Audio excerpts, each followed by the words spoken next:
네, 이제 27장에 들어왔습니다.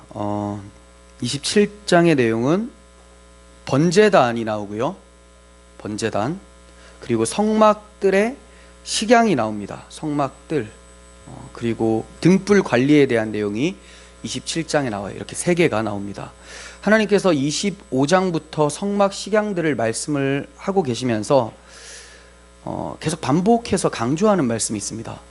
내가 내게 보인 대로 만들어라. 내가 너에게 보여준 대로 만들어라. 이런 말씀이죠.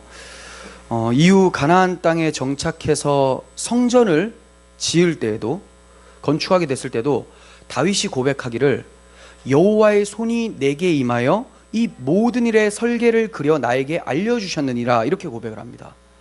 여호와의 손이 내게 임하여 이 모든 일의 설계를 그려 나에게 알려주셨다. 그러니까 다윗 자기 생각으로 한 것도 아니고, 성전도 그렇고 성막도 그렇고 다 하나님의 계시하신 대로, 그대로 만들어야 된다는 것을 말씀을 하고 계시는 거죠. 왜 그럴까요? 성막, 성전은 새 창조를 얘기하는 그런 모형물로 등장을 하는 거죠.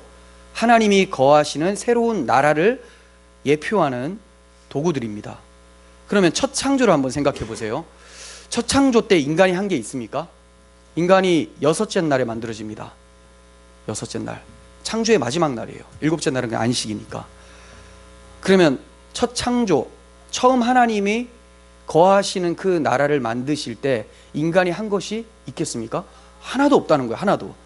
그냥 하나님께서 계획하신 그 뜻대로 그대로 지어진 것이 첫 창조입니다. 그러므로 죄로 인해서 파괴된 이 첫 창조가 새 창조로 바뀌어질 때 인간의 손을 하나님께서 빌겠습니까? 인간이 흠이 없을 때도 하나님은 인간을 가장 마지막에 만들어 두시면서 이건 내가 다 해놓은 거야 라고 말씀하셨는데, 타락한 인간에게 하나님께서 새 창조를 이루시는데, 하나님이 임하실 처소를 만드시는데 그 어떠한 것이라도 도움을 받겠느냐는 것이죠. 절대로 그렇지가 않습니다. 오직 하나님께서 보여주신 대로, 하나님의 뜻대로 이 성전, 성막은 만들어지게 되는 것이죠. 그렇게 안 만들면 어떻게 됩니까? 엉뚱하게 만들면 성막, 성전 모양은 똑같을지라도 하나님이 거기에 임재하지를 않으시는 거죠. 이름만 성전, 성막이고 사실은 하나님 앞에서는 성전이 아니에요. 예수님께서 성전을 바라보시면서 우시죠. 괴물이 되어버려 있는 상태예요. 그냥 건물에 웅장함만 남아 있어요. 그 성전의 의미는 하나도 없습니다. 예수님은 이런 걸 성전이라고 보시지 않으시고 자기 육체를 성전이라고 말씀을 하셨죠. 엉뚱하게 만들면 아무리 비슷하게 보일지라도, 화려하게 보일지라도 성막, 성전이 될 수가 없습니다. 하나님께서 거하시는 나라는 오직 하나님의 뜻대로 지어져야 되는 거예요. 그 하나님의 나라, 하나님의 처소이자 하나님의 통치가 누구를 통해 나타납니까? 예수 그리스도죠. 그러므로 그리스도를 왜곡하는 다른 복음을 경계하시고 하나님이 계시하신 하나님의 아들의 사역을 성막 식양을 통해서 발견하시고 참 복음으로 하나님이 거하실 처소로 지어가시기를 바랍니다. 자, 그래서 오늘은 이 27장 가운데 첫 번째 기구, 이 번제단, 제단에 대해서 살펴보도록 하겠습니다. 제단은 제물을 불로 태우는 기구예요. 불로 태우는 기구. 길이와 너비가 5규빗, 5규빗이면 이제 2.5m 정도가 됩니다. 높이는 3규빗인데 이게 1.5m. 그러니까 너비와 길이는 똑같아요. 그래서 2.5m 정사각형이고 높이는 1.5m 정도. 굉장히 크죠. 그리고 이 강 내 모퉁이에는 뿔을 만듭니다. 그림 참고해 주시면 되겠습니다. 뿔이 있죠. 그리고 그 가운데는 뭐 같은 게 있습니까? 그물 같은 게 있죠. 네, 여기에 이제 재물들을 올리는 거예요. 그 밑에 불을 지피는 거고, 불이 통과해야 되고 이 재물은 안 떨어져야 되는 거 아니겠습니까? 네, 뭐 수련회 같은 데 가면 바베큐 구워 먹을 때 이런 거 하잖아요. 깔잖아요. 그물을 깝니다. 그리고 이제 이동식으로 만듭니다. 그래서 고리를 만들어요. 고리. 메고 다닐 수 있도록. 그리고 성막의 널판처럼 가운데는 조각목이며 그 제단이 조각목이고 그 가에는 놋으로 입혀서 만듭니다. 그러니까 이게 완전 놋덩어리는 아니고 조각목에다가 놋을 두껍게 입히는 것으로 볼 수가 있어요. 재를 담는 통과, 부삽과 대야와 고기 갈고리와 불을 옮겨 담는 제단의 그릇을 다 놋으로 만들게 합니다. 그러니까 부수적인 기구들이 또 등장을 하죠. 이렇게 해서 이제 제단에서 제사를 지내게 합니다. 놋제단은 죄인들이 흠없는 제물을 가지고 나아간 곳이에요. 그 위에 불이 계속적으로 붙어 있었고 매일 아침마다 새로운 희생 제물을 드렸습니다. 제단에는 언제나 연기가 올라왔었고 언제나 피로 물들었었고 죄를 범한 히브리인이라면 유대인이라면 언제든지 나아올 수 있도록 열려 있었습니다. 자신의 죄로 인해 죽임을 당해야 하는 죄인은 반드시 다른 생명으로 대신해서 제사를 드려야만 살 수가 있었어요. 이것을 하지 않으면 이제 하나님의 진노로 인해서 죽게 되죠. 그래서 이스라엘 백성들은 죄를 계속 지으니까 번제가 계속 이루어지겠죠. 제단의 불이. 이스라엘 백성들은 희생제물을 가지고 와서 그 짐승의 머리에 손을 얹습니다. 안수를 하는 것이죠. 그것을 통해서 이 짐승과 나는 하나다라는 것을 의미합니다. 내 죄를 전가시키고 이 정결한 짐승의 정결함은 내가 받는다라는 의미로 안수를 하고 짐승을 태워버립니다. 그러면 하나님께서 이 짐승을 연락을 하실 때 나 또한 하나님께 나아갈 수 있게 된다라는 사고를 이제 가지고 있었던 것이죠. 이 제단은 또 제사장들이 성소 안에서 섬기기 위해서는 반드시 제사를 드리고 들어가야 되는 것이죠. 그냥 이제 성소로 들어가는 것이 아니라 이 제단을 통과해서 지나가게 됩니다. 그리고 이 제단에서 대제사장이 대속죄일의 직무를 집행했습니다. 그러니까 이 제단을 통과하지 않고서는 하나님의 임재 처소인 성소로 들어갈 수가 없다는 것을 보게 돼요. 제단이 위치하는 곳은 성막으로 딱 들어가면 성막 문을 열고 제일 바깥 문이죠. 성막 뜰 문이에요. 이 문을 탁 열고 들어가면 제일 먼저 보이는 게 번제단이었습니다. 제단. 성소와 지성소는 이 위에 네 겹의 천막이 있었었죠. 네 겹의 천막이 있었고 이 천막이 약 15m와 이제 5m 뒤로 15m와 5m 이렇게 되어 있었고 성막 전체를 막는 막 그러니까 울타리인데 다음에 또 살펴볼 텐데 여기 없죠. 여러분 보셨을 거예요. 성막 전체에 울타리 하얀 울타리가 있죠. 세마포장이 있어요. 그것은 한 50m 그리고 가로로는 25m 이 정도였어요. 굉장히 크죠. 50m 정도 되는 성막입니다. 이 성막 안에 들어가면 뜰이 있습니다. 뜰. 이 뜰에 놋으로 된 제단과 물두멍이 있는 거죠. 물두멍.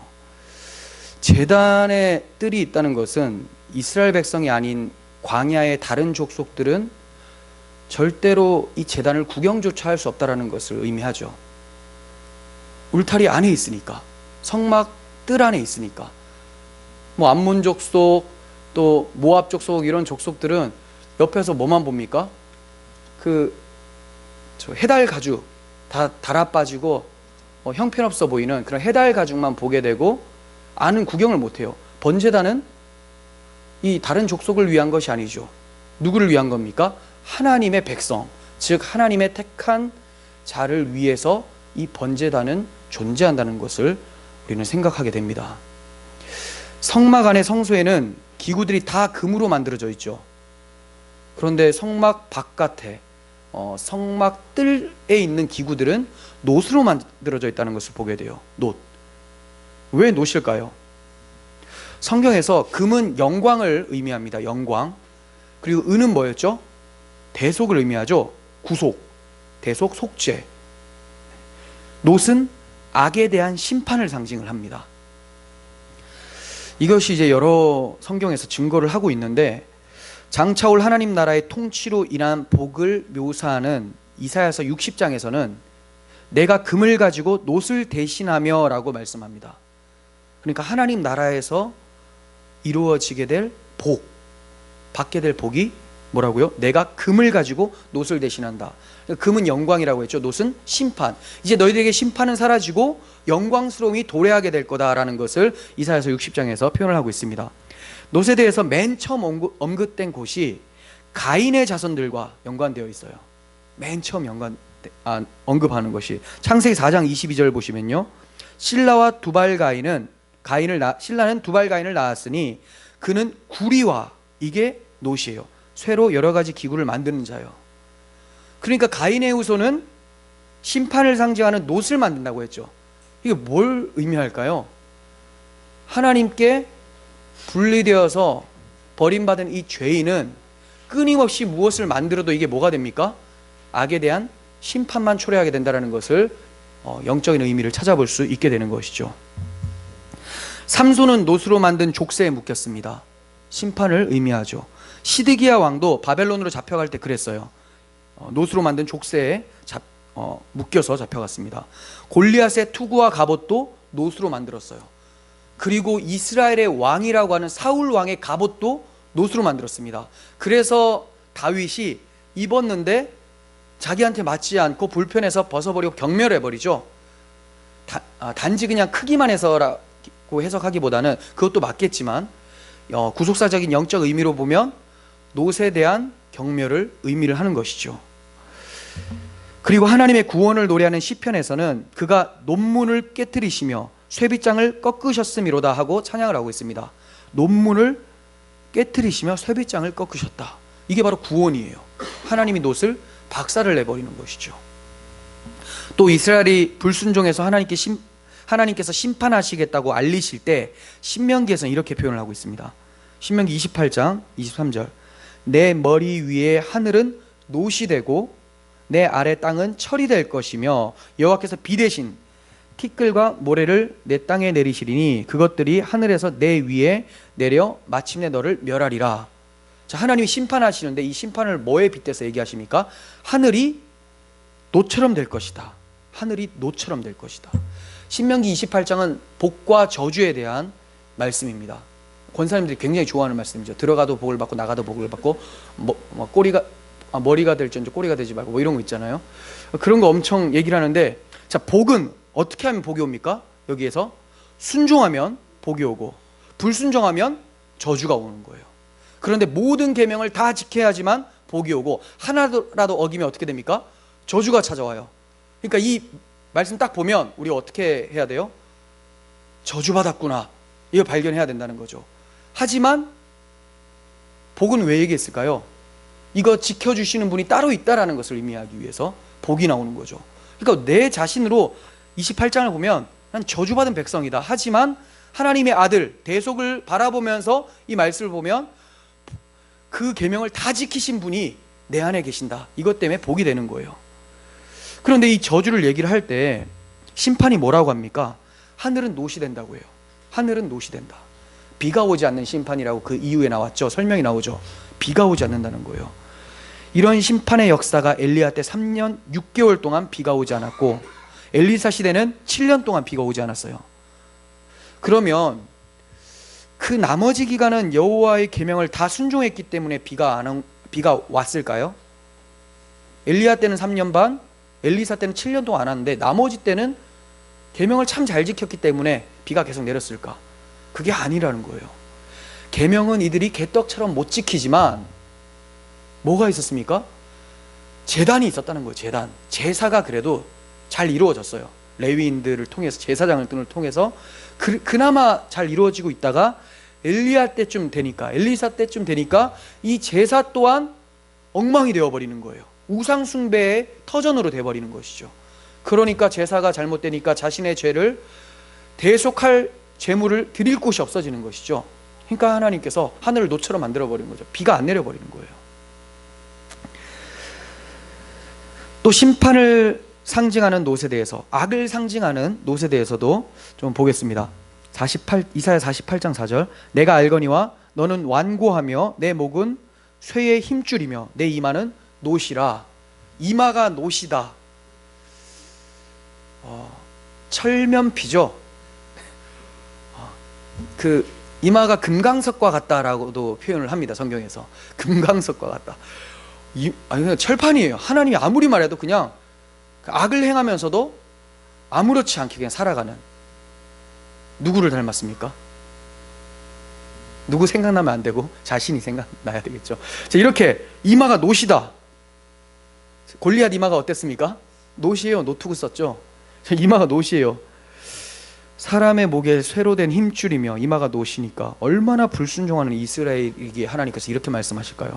이러한 인생을 심판하시는 심판주의 모습은 또 어떻게 나옵니까? 계시록 1장 15절에서 그의 발은 풀무불에 단련한 빛난 주석 같고 그의 음성은 많은 물소리와 같다. 예수님을 보면서 사도 요한이 표현을 했습니다. 그의 발은 풀무불에 단련한 빛난 주석 같다. 이 주석은 놋을 얘기를 해요. 놋. 다른 번역에서 놋쇠로 번역이 되어 있습니다. 그러므로 놋이란 심판을 집행하는데, 이 제단이 놋으로 되어 있다는 것은 이들의 죄를 심판하는 장소다라는 것을 알게 되겠죠. 이렇게 심판을 상징하는 놋제단을 다른 말로 번제단이라고 합니다. 왜냐하면 제물을 태워드리기 때문에 그래요. 번제, 태워서 드리는 제사. 성막이 들어가면 성막들이 나오는데 수시로 번제를 드리니까 항상 불이 피워져 있어요. 항상 연기에 가득 차 있습니다. 그 성막 분위기 어떨까요? 딱 들어가면 짐승의 울부짖는 소리가 들려요. 피가 난무합니다. 그리고 연기는 계속 올라가고 고약한 냄새가 나고 아주 비참한 상태죠. 아주 무시무시한 광경이 펼쳐집니다. 영광스럽고 아름다운 임재의 초소인 성막을 먼저 말씀을 하셨잖아요. 우리가 배울 때는 성막을 먼저, 영광스럽고 아름다운 모습을 먼저 말씀하시고 왜 이러한 끔찍한 제단을 말씀하시는 걸까요? 생각해 보세요. 순서를. 영광스러움, 그 다음 끔찍한 제단. 이것은 하나님의 영광과 아름다움 앞에 나아가려면 피가 흘려져야 된다는 것을 의미합니다.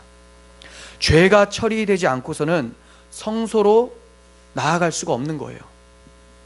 그 속죄의 역할을 제단에서 짐승의 피 흘림과 불에 태워짐을 통하여서 심판이 이루어지고 있는 것이죠. 그러므로 제단의 희생제물이 불에 살라진다는 것은 거룩한 하나님께서 자기 백성을 용납하실 때 대신 심판당하시는 모습이 무엇인지를 보여주고 계시는 것이죠.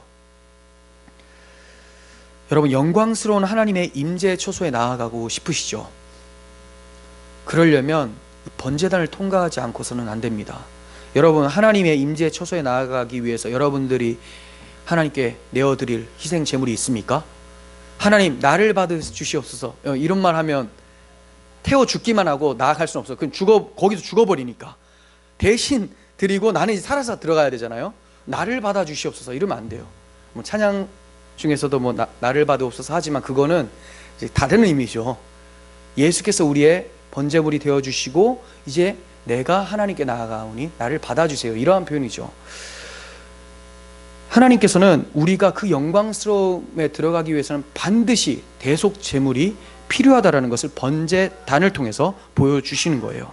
이러한 놋을 상징하여 대속을 이루는 내용이 민수기에 나오는 불뱀과 놋뱀 사건입니다.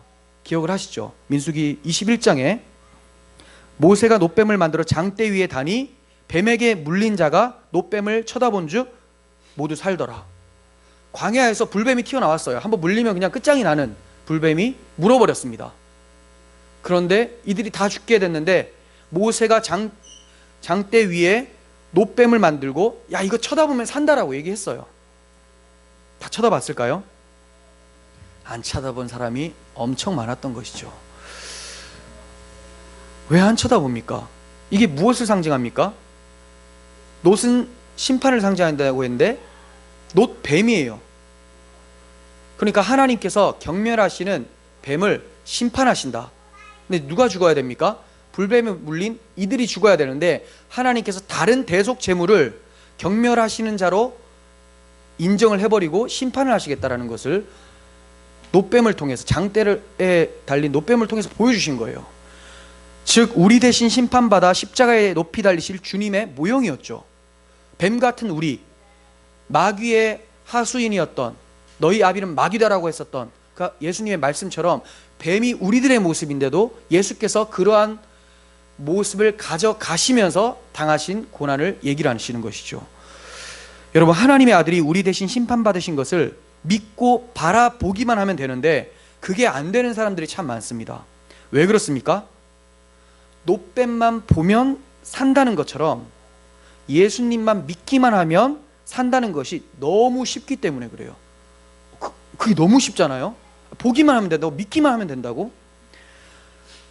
너무 쉬우니까 거저받는 것, 이게 익숙하지가 않는 거예요. 세상 논리는 어떻습니까? 거절하는 게 없어요. 공짜를 좋아하면 뭐라도 벗겨집니까? 머리라도 벗겨진다고 하죠. 뭔가 대가가 있어야 돼요. 보상, 세상은 보상 심리로 돌아가게 됩니다. 보상 원리로.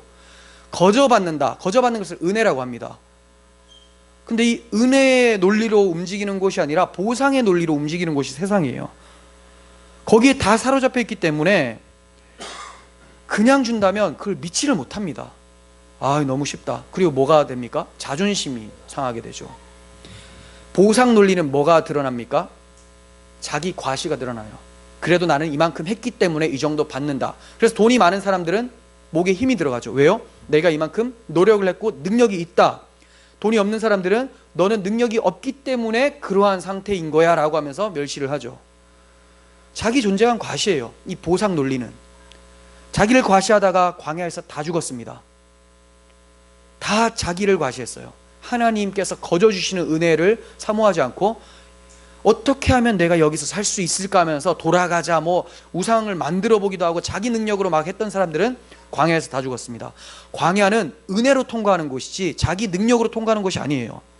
그 은혜는 그리스도로부터 옵니다. 은혜와 진리는 그리스도로부터 온다고 얘기하죠. 노심판을 감당하신 십자가에서 은혜가 나타나는 것입니다. 이것을 믿으시길 바랍니다. 믿으면 구원입니다. 하지만 쉽지 않죠. 우리도 믿는다고 하지만 얼마나 자기를 나타내고자 하는 마음이 큽니까? 이런 것들이 번제단에 다 태워져야 돼요. 예수께서 십자가를 지실 때 나도 거기에 십자가에 못 박혔다는 것을 끊임없이 생각하면서 죽은 자처럼, 그리고 주와 함께 부활한 자처럼, 주를 머리 삼아서 내가 주의 몸이 되어 연합된 사람처럼 사셔야 된다는 거죠. 머리는 그 길로 안 가려고 하는데 몸이 막 이끌면 그걸 뭐라고 합니까?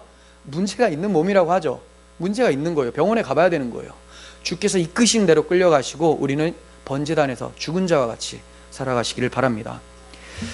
2절에서는 뿔을 만들라고 합니다. 제단에 내 뿔을 만들라. 뿔의 의미가 뭘까요? 하나님이 뿔났다는 건가? 뿔의 의미. 우리 찬양했죠. 아까 구원의 뿔이시오라고 합니다. 구원의 뿔. 구원은 어떻게 구원을 받습니까? 하나님 앞에서. 하나님의 능력과 권세를 의미해요. 어떻게 하나님께 만족시킬 수 있는 그런 것들을 인간이 마련할 수 있겠습니까? 근데 하나님이 자기 능력, 자기 권세를 뿔에 담아서 보여주시는 거예요. 그래서 제단의 뿔에 피가 발려집니다. 이렇게 피가 발려진 하나님께서 대신 대속제물을 죽이시고 이것을 이 뿔을 의지하는 사람들은 산다. 그들은 능력과 권세를 입는다라는 것을 의미하죠. 제단의 뿔에 피가 발려졌기 때문에 도망에서 제단 뿔을 잡으면 살 수 있게 돼요. 죄를 저질러도 도망에서 제단 뿔만 잡으면 살 수가 있습니다.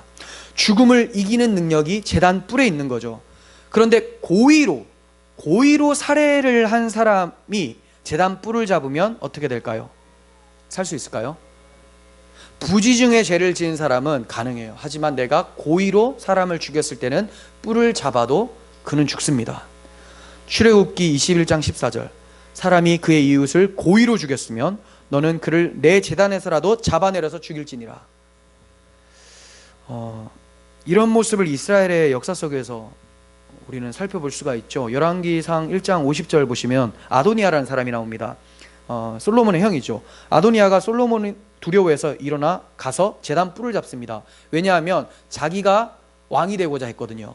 다윗이 솔로몬을 바로 세우지 않고 고민하고 있을 때 자기가 이제 왕이 되고자 반역을 일으켰었는데 솔로몬이 이것을 알고 아도니아를 죽이려고 합니다. 그때 무서워서 제단에 도망가서 뿔을 잡습니다.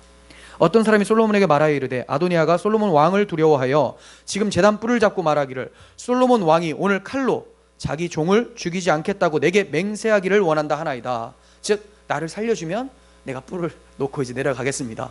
나 뿔 잡았습니다, 이거예요. 살았을까요, 죽었을까요? 살았습니다. 아도니아가 반역을 했지만 이제 뭐 살인을 하진 않았기 때문에 도망가서 뿔을 잡았습니다. 솔로몬이 살려줍니다. 근데 고의로 살해한 자는 제단에서라도 끌어내서 죽이라고 하죠. 이것도 있어요. 이런 사람이 있습니다. 출애굽 말씀을 먼저 봅니다.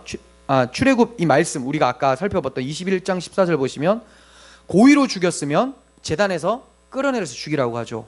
여기에 해당된 사람이 누굴까요? 아도니아하고 같이 힘을 합쳤던 군대 대장 요압이에요. 사실 요압은 다윗의 오른팔이었거든요. 그런데 솔로몬이 왕으로 등극하는 것을 원치 않고 아도니아 편에 붙어서 역적 노릇을 했는데 이 사람이 이제 제단뿔을 잡습니다.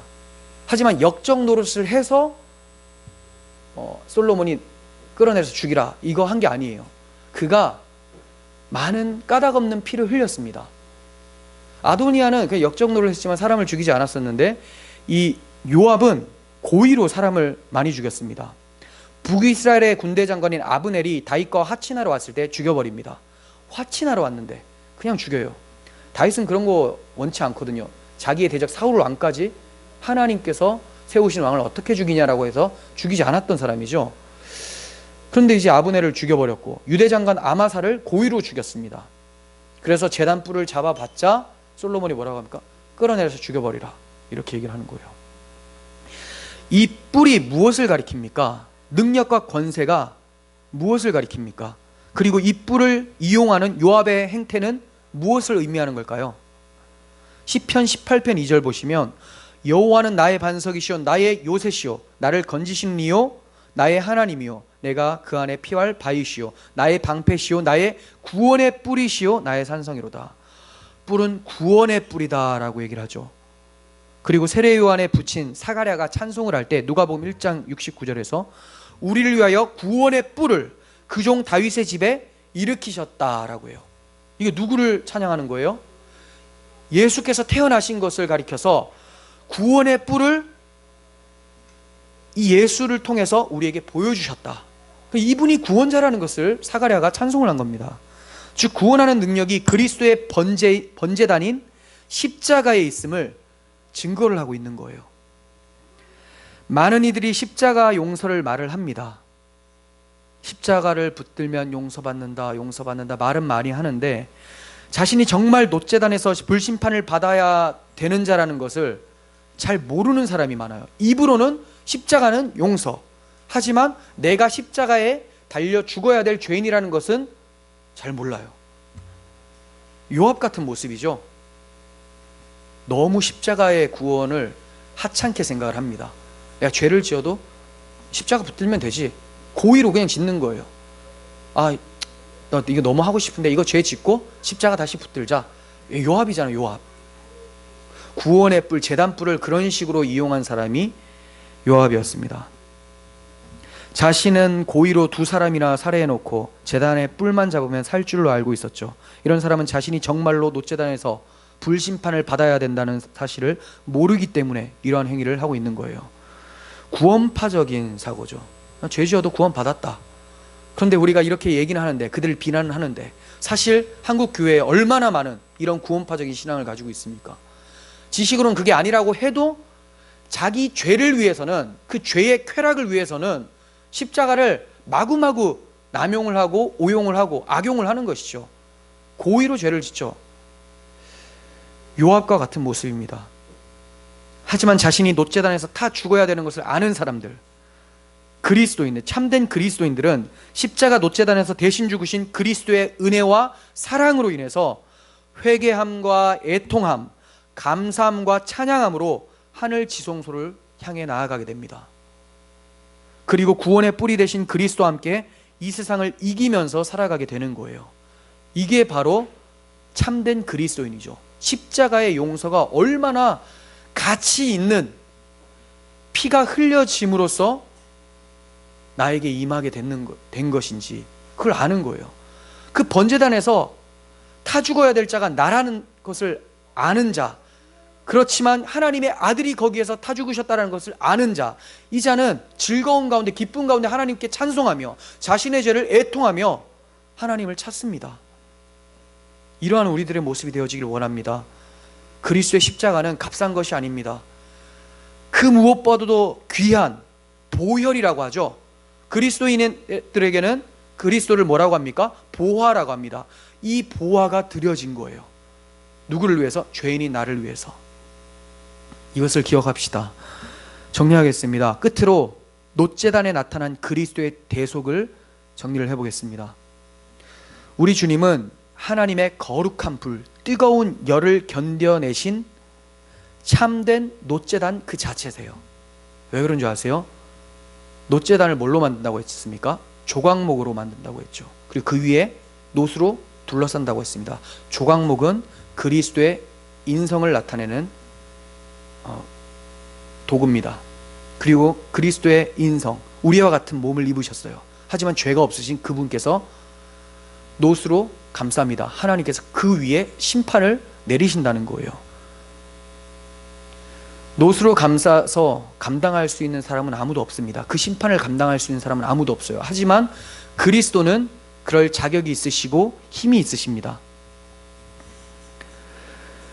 오직 주님만이 십자가를 견디실 수 있고 오직 주님만이 심판 아래에서 소멸되지 않을 수 있는 자격과 능력이 있으신 분이에요. 놋제단은 아무리 많은 재물들을 태우고 불로 태워드려도 놋제단은 상하지 않았습니다. 녹아내리지 않았어요. 그리스도께서는 연소되지 않으시고 하나님의 진노의 불을 통과해 내셨습니다. 이것을 어떻게 합니까? 다시 살아나심을 통해서 알게 되죠. 그분은 부활하셨어요. 이제 주님과 함께 놋제단에 던져진 자들은 주님께서 부활하신 것처럼 영광스러운 몸으로 변화하여 하나님의 보좌 우편에 서게 될 것입니다.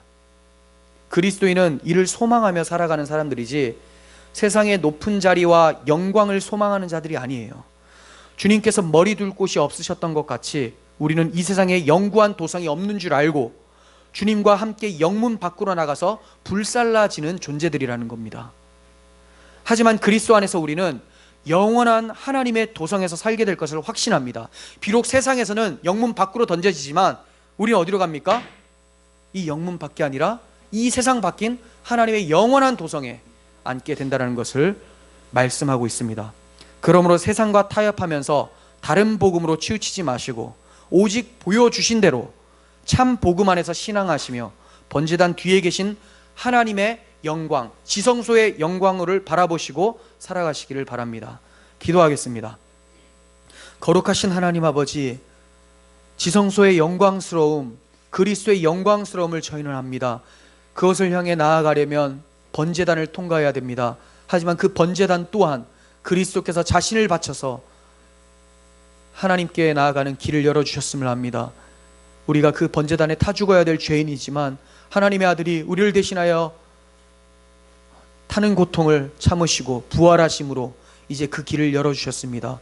지성소로 나아가서 아버지를 찬양하며 아버지를 기뻐하는 저희들이 되었다는 것을 기억하게 해주시고 날마다 부지런히 아버지께 나아가 그 영광 중에 거하며 세상을 넉넉히 이겨내는 저희 모두가 되게 도와주시옵소서. 예수님의 이름으로 기도합니다. 아멘.